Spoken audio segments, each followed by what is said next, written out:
હવે ખાસ વાત કરીએ ગુજરાતની, તો ગુજરાતમાં હવામાને ખેડૂતોની બાજી બગાડી છે। તાપમાન વધારે રહેતા હજુ રવિ પાકોની વાવણી ખેડૂતોએ નથી કરી। આ અંગે વધુ વિગત સાથે જોડાયા છે સહયોગી આરતી મહેતા। જે આરતી, જણાવો શું છે સમગ્ર વિગત રવિ પાકની વાવણીને લઈને? ગુજરાતની ખાસ કરીને વાત કરી લઈએ તો આ વખતે હવામાનમાં ખાસ કરીને જે રીતે ફેરફાર થઈ રહ્યો છે એને કારણે રવિ પાકની વાવણી પર ખાસ અસર જોવા મળતી દેખાઈ રહી છે। નવેમ્બરના પહેલા સપ્તાહની વાત કરી લઈએ તો વાવણીના આંકડા જે છે તે આપણને થોડા ઘણા ફીકા અને નબળા રહેતા જોવા મળ્યા છે। ખાસ કરીને રાજ્ય સરકારે જે આંકડા રજૂ કર્યા છે વાવણીના, રવિ પાકની વાવણીના, તેમાં 4 નવેમ્બર સુધીના આંકડા જે છે તેમાં આ વાવણી જે છે તે ઓછી થતી આપણને જોવા મળી છે। ગયા વર્ષની સરખામણીએ વાવણીની વાત કરી લઈએ તો માત્ર 88% જ વાવણી જે છે તે 4 નવેમ્બર સુધી આપણને થતી જોવા મળી છે।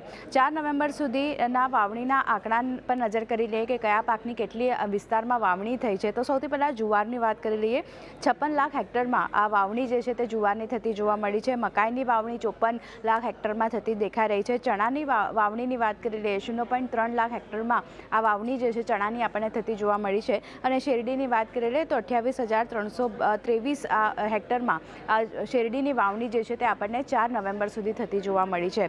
કયા પાકની વાવણી હજી સુધી શરૂ નથી થઈ તેના પર એક નજર કરી લઈએ તો હજુ સુધી ઘઉં છે, રાઈ છે, જીરું છે, ધાણા છે, મોટાભાગના મસાલાના ખાસ કરીને આપણે વાત કરી લઈએ તો વાવણી હજુ સુધી શરૂ નથી થઈ। અને ઈસબગુલ, વરિયાળી, લસણની વાવણી પણ હજી સુધી શરૂ નથી થઈ। 4 નવેમ્બર સુધી પણ હજી આ વાવણી જે છે તે આ પાકોની આપણને શરૂ થતી નથી જોવા મળી।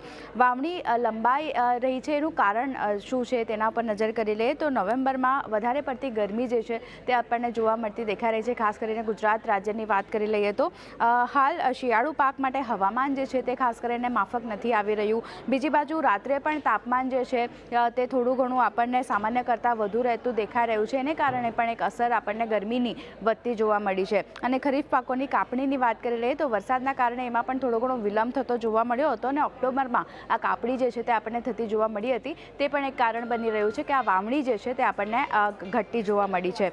બીજી બાજુ કયા પાકો તરફ હવે ખેડૂતો ધ્યાન કેન્દ્રિત કરશે અથવા તો ખેડૂતો વળી શકે છે તો સૌથી પહેલાં ઠંડી જે માફક નથી આવી રહી તેને કારણે જીરું અને ધાણાની વાવણી જે છે તે આપણને આ વર્ષે ઓછી થતી જોવા મળી શકે છે।